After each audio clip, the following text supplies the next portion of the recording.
"You're wrong," and walked out. And that's their argument. They love labels. You're a bigot, you're a homophobe, you're a racist, you're whatever. They put one label and leave it at that. See, the problem with the truth is that they just have a problem with it. They have no acceptance of the truth. And once again, as Jack Nicholson said, you can't handle the truth, right? Jack gets all the best lines. So let's talk about, just for a moment, about the truth. The truth is that this country was founded by 56 Christian men who risked their fortunes and their lives in a grand experiment that paid off in spades. And we, the inheritors of this incredible prosperity, we owe a debt to those men and to their legacies to reinvest this handed-down moral capital and put it back into our system. But the truth is that we are squandering our inheritance. Do you realize that in the last election, 70% of the people that claim to be Christians, 70% didn't even vote? They didn't even vote. The participation rate is worse for even off-year elections. The truth is that every vote does matter because it represents people who are involved in the process. And it is vitally important that citizens hold to the Judeo-Christian principles and take a role in determining the direction of this country. We have to take this country back, people. We see it every day in the news. We see how pathetic and how sick that this country is turning into. Political correctness has silenced the majority for far too long. In fact, there is nothing correct about political correctness. It's not even the right name for it. I have a movie right now that I'm trying to raise money for. All right, it's called The Incorrect Man. If you're a fan of Naked Gun, Airplane, there's David Zucker movies, that's what this movie is. When I first read the script, I laughed so hard and I got so angry at the same time because it's so truthful how insane the PC crowd is. I mean, I'm hoping that we get it made. It's a low budget movie. I mean, what Caddyshack did for golf, The Incorrect Man is going to do for politics, trust me. So you'll have to watch it when it comes out. And by the way, why are we the red states? Why are we not the blue states? Red states represents communism to me. That makes a hell of a lot more sense for the Democrats than it makes sense for us. And when I get in any kind of debate, for them to say they get mad at me, I just have fun. When I bring up JFK, I said, well, did you think JFK was a great president? Could he have been, a wonderful, even bigger and greater president if he wasn't assassinated? Oh, JFK was awesome, he's awesome. I said, well, with his politics, would he be a Democrat today? What's his quote on his grave? Ask not what your country can do for you, but what you can do for your country. That's not the mantra of the Democrat Party today, not even close. So I promised my wife I wouldn't get too political, but she must have known I wasn't being serious. I mean, it's getting ridiculous out there. I know that you're all with me on this. I mean, ISIS takes out 139 souls in France, and the president's response is to talk about the weather. And he's there right now, he's in Paris right now, with all these other so-called leaders of the world, and they're telling us, if we can just cool the planet down, and then we can put on John Lennon's Imagine song and sing Kumbaya together, and everything will be just perfect, man. And ISIS will hold hands with us, and the radical Islam will just melt away. Oh, and can I say, Mr. President, it is ISIS, it's not ISIL, which would award them jurisdiction over Israel, and he knows it. Trust me, he knows it. Yeah, ISIS is quaking in their American-made boots as they drive in their American stolen battle vehicles and use American guns that they've taken from us. They're trying to reach a tentative agreement basically to starve the world's poorest humans at their cheapest form of energy. It's amazing to me. I'm tired of funding wars against ourselves. If we're going to fight the war, let's fight it. Because it's just sick. It is. It's just sick.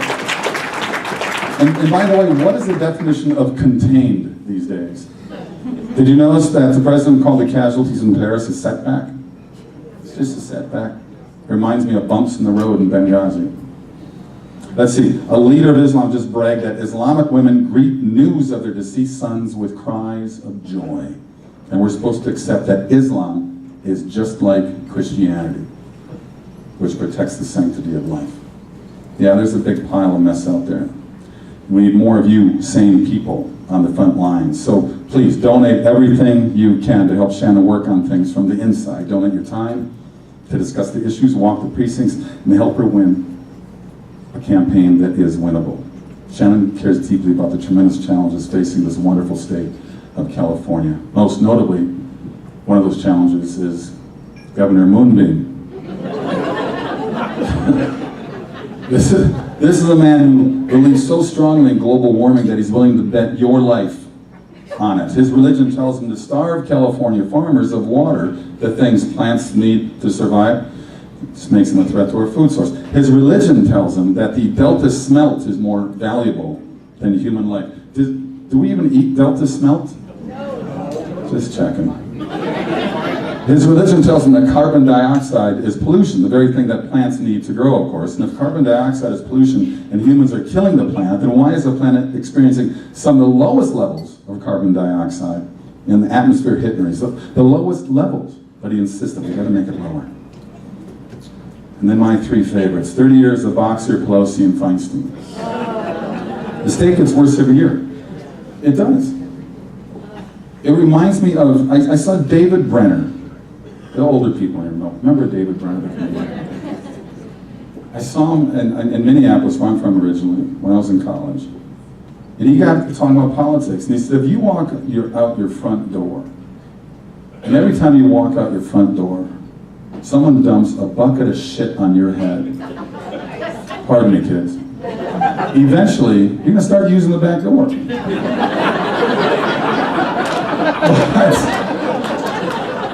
You got more than half the voters keep walking out the front door. Because with that bucket of shit comes free stuff. Right? Every year it gets worse for these three women. Public education, taxes, regulations so insane, businesses of all sizes can't get started and established ones. They get the hell out of here. They go for greener pastures and tax-friendly and business-friendly states like Texas and Nevada. They're leaving. You don't know that. They're leaving. Yet the voters in the state keep putting these same people in office. Why? Because once again, free stuff. I think people that have those coexist bumper stickers, they should have, if it's free, it's me bumper stickers on the other side. This cradle-to-grave mentality of big government being the babysitter, it's the definition of insanity. So please support this woman right here. And also keep supporting the faith-based movies that are coming out there. Buy the DVDs, go to the theaters, get engaged in the culture. There's more than will be made, trust me. More than will be made. I have a number of them that are coming out. I just finished a movie up in North Bay, Ontario. And it's the Joseph and Mary story. I play Joseph. He's the stepdad of some kid named Jesus.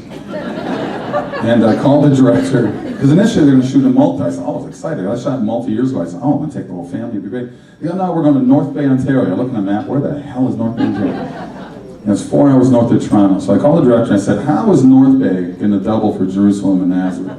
He says, well, we got a quarry. We're going to shoot in this quarry. It was like 28 degrees. But it's coming out Easter, so please look for it. I told you about Cage No More. That's coming out soon. The Secret Handshake comes out on DVD on Walmart, or you can get it online in like a week. Check it out. The Secret Handshake, wonderful family movie. I got to get a plug for it because it's a good stocking stuffer, written by Howie Klausner, who wrote Space Cowboys.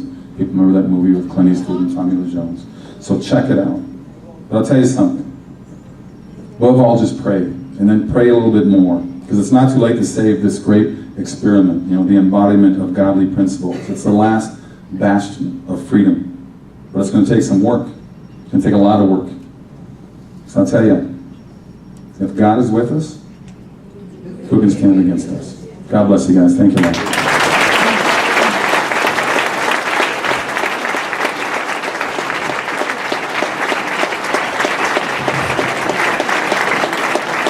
Give it up for Kevin Sorbo.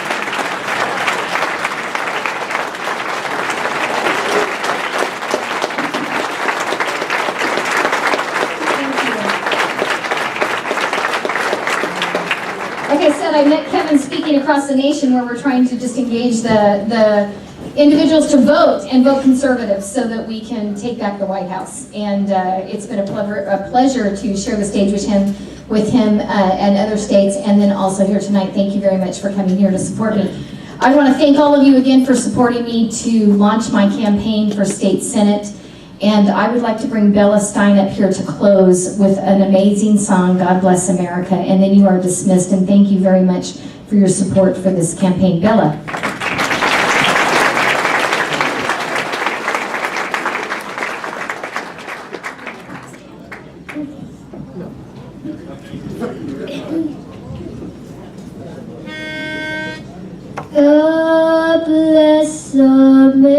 America, land that I love. Stand beside her and guide her through the night with the light from above. From the mountains to the